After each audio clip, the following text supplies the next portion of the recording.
안녕하세요, 지메입니다.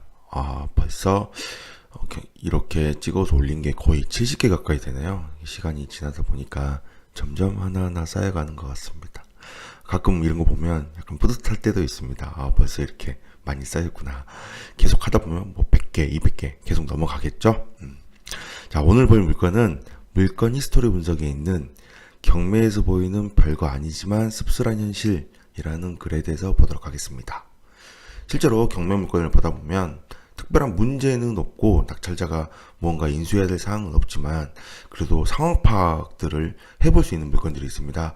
이 물건은 어떤 상황이니 어떤 식으로 접근을 해야 되겠다. 뭐 이런 것들을 좀 내용을 봐볼 수가 있거든요.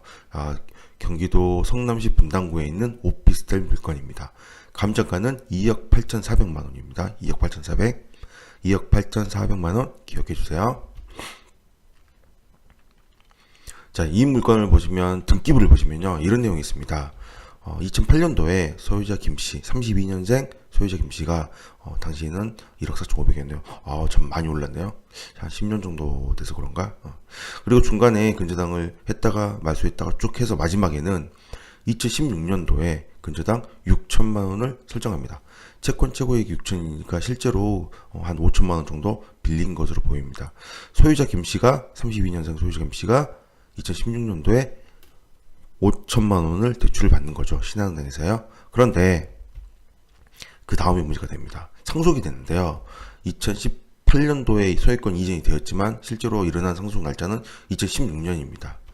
2016년도 5월달에 계약을 하고 2016년도 11월 25일에 상속이 된 거죠. 그때 상속자는 총 5명인데 전부 김씨이고 비율이 전부 1입니다. 즉 전부 다 김씨의 자녀들로 보입니다. 그래서 자녀들 5명에게 이 물건이 상속이 되었습니다. 그런데 문제는 이겁니다. 문제라기보다 좀 안타까운 현실이 이겁니다. 임의경매가 나오게 되는 거죠. 얼마를 빌렸다고 했죠? 5천만 원을 빌렸습니다. 얼마 가격에 2.84억이나 되는 집값의 감정가, 시세는 따로 조사해야 되겠지만 일단 감정가예요. 감정가가 2.84억인 상태의 물건에 5천만 원을 빌렸는데 5천만 원을 갚지 못해서 임의경매가 나온 거죠. 즉 5명의 자녀들이 있는데 아무도 이 물건을 신경을 쓰지 않는다고 보입니다. 해결할 뭐가 없는 거죠.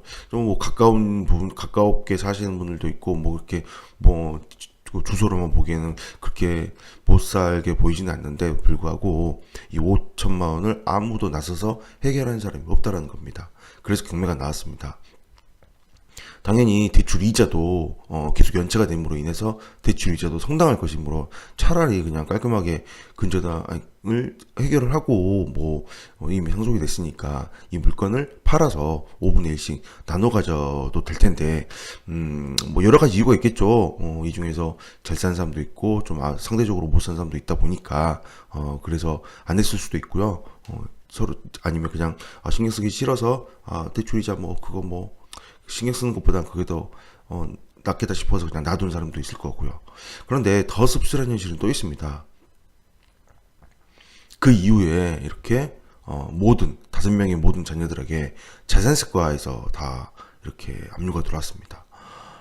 이거 보면 정말 이 2.85억짜리 2.84억짜리 집이 재산세가 나온다고 얼마나 나오겠어요. 게다가 5명이 나눠서 나올 텐데.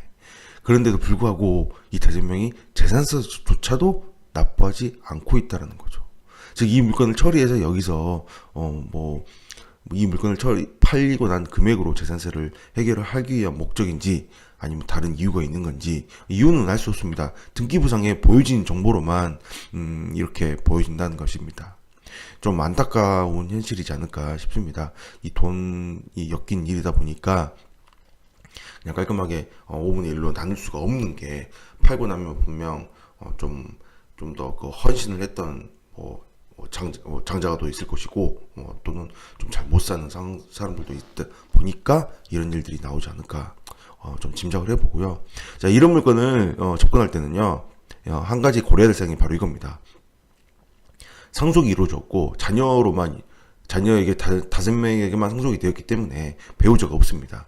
그리고 모든 주소지가 이 물건지와 다릅니다. 즉, 이 물건의 소유자가 상속이 됐으므로 현재 이 집은 공실일 가능성이 높고요. 당연히 전입 세대도 없었고요. 공실일 가능성이 높을 뿐만 아니라 이 정도까지 신경을 쓰지 않는 자녀들인데, 압류 재산세까지 신경 쓰지 않는 제 자녀들인데, 과연 사망한 김 씨의 이 동산들은 어떻게 됐을까입니다. 집에 다 남아있을 가능성이 높지 않을까, 저는 그런 생각을 하게 됩니다. 이 동산들을 처리를 해야 되는데, 이 사람 5명을 다 만나서 동의를 받기가 쉽지 않아 보이므로, 제 생각에는 처음부터 이 동산에 대해서 집행도 생각을 해야 되는, 물론, 어떻게 처리를 해서 이 5명이 동의를 얻어서 처리를 하는 것도 좋겠지만, 그렇지 않게 된다면, 동산에 대해서 집행까지도 생각을 해봐야 되므로 그런 것까지 고려를 해서 이 물건을 입찰을 해야 되는 그런 물건이지 않을까 생각이 됩니다. 낙찰이나 다른 사항들은 인수상이나 이런 것들은 다른 건 없습니다. 단지 동산이 많을 수 있다 정도하고 이렇게 내용적으로 좀 이렇게 신경 쓰지 않는 자녀들이 있다라는 걸 알고 접근하는 것도 하나의 방법이지 않을까 싶은 생각이 듭니다. 물론 결론은 나중에는 어떻게 될지 모릅니다. 해결이 잘 될 수도 있고 적극적으로 잘 도와줄 수도 있겠지만 현재 등기부상에 보이는 정보로만 이렇다는 거지 이게 정답은 아니니까 제 말을 너무 그렇게 신뢰하지 마시고 아시겠죠? 네, 오늘 이상입니다. 감사합니다.